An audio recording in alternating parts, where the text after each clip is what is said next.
Be ready start. स्वातंत्र्यानंतर राष्ट्रीय एकात्मतेचा विचार व प्रचार जोरात सुरू करावा लागला। याचे मुख्य कारण म्हणजे येथील काही स्वार्थी लोक व असामाजिक व विघटनवादी शक्ती डोकेवर काढू लागल्या। धर्माचा विपरीत अर्थ लावून धर्मभेदाचे राजकारण सुरू झाले। प्रांतवाद व भाषावादाचे तांडव सुरू झाले। त्यावेळी काही विदेशी शक्तींनी अशांतता पसरवण्यास सुरुवात केली, परंतु यावेळी पत्त्याच्या बंगल्याप्रमाणे कोसळल्या गाडल्या गेल्या व भारत आपल्या ठिकाणी ताठ मानेने व सन्मानाने उभा ठाकला। आमची सांस्कृतिक एकता आणि संविधानिक चौकट इतकी मजबूत होती की अराष्ट्रीय शक्तीची स्वप्ने धुळीस मिळाली। भारताची एकता अखंडता मात्र सर्वकाळ फुलत राहिली। पंजाब समस्येचा काही मूठभर राष्ट्रविरोधी शक्ती भारताच्या ऐक्याला सुरुंग लावण्याची इच्छा बाळगून आहेत, मात्र भारतीयांनी धर्मापेक्षा राष्ट्रश्रेष्ठ मानले आणि म्हणूनच आमचा मार्ग हा सर्व धर्माचा झाला, मानवतेचा झाला। या स्वतंत्र भारतात भारत एक राष्ट्र हेच आमचे कर्म आहे, हाच आमचा धर्म आहे। म्हणूनच भारताची एकता आणि अखंडत्व ही सर्वश्रेष्ठ आहेत। यापेक्षा स्वतःला कुणी श्रेष्ठ समजत असेल तर त्यात वेडेपणापेक्षा मूर्खपणा अधिक आहे। सांगण्याचे तात्पर्य इतकेच की धर्मनिरपेक्ष भारत हा कोणत्याही एका संप्रदायाची मालमत्ता नसून बलिदान केलेल्या देशभक्तांचा तो अमोल ठेवा आहे।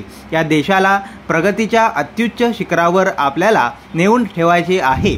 भारत देशाची ओळख राजकीय शासन पद्धती, भौतिक विकास किंवा शस्त्रज्ञांच्या जोरावर साम्राज्यवादाची स्थापना अशी असणार नाही, तर भारताचा खरा परिचय त्याचे आध्यात्मिक विचार व सहिष्णुता आहे। या अनोख्या आणि अनमोल ठेव्यामुळे भारताचे स्थान वेगळे गणले जाते आणि म्हणूनच भारताने आपल्या विदेश नीतीतून तटस्थतेचे धोरण व निशस्त्रीकरणाचा पुरस्कार ठामपणे केला आहे।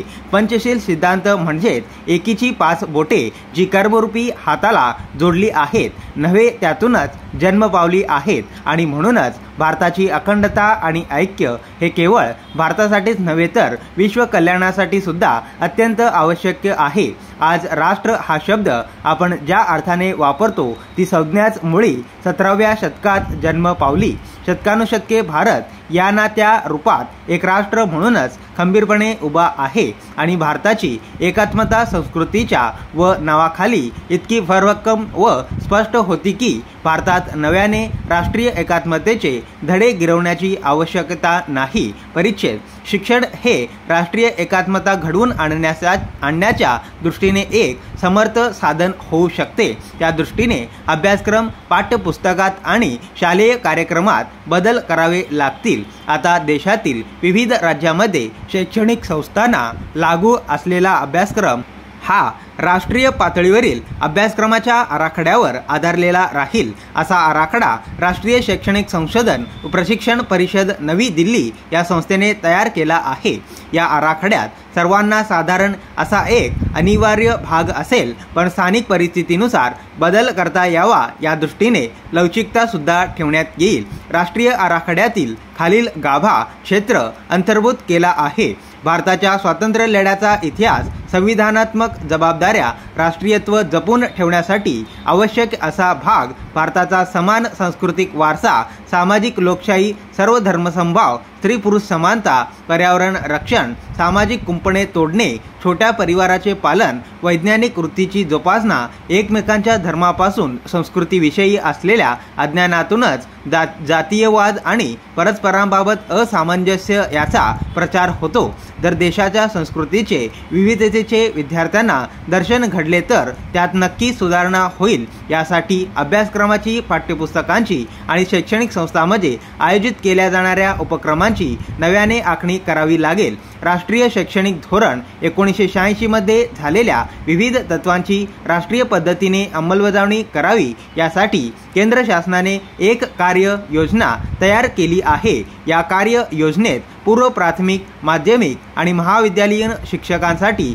भारतीय संस्कृतीची माहिती देणाऱ्या हस्तपुस्तिका तयार करण्यात याव्यात अशी सूचना केली आहे।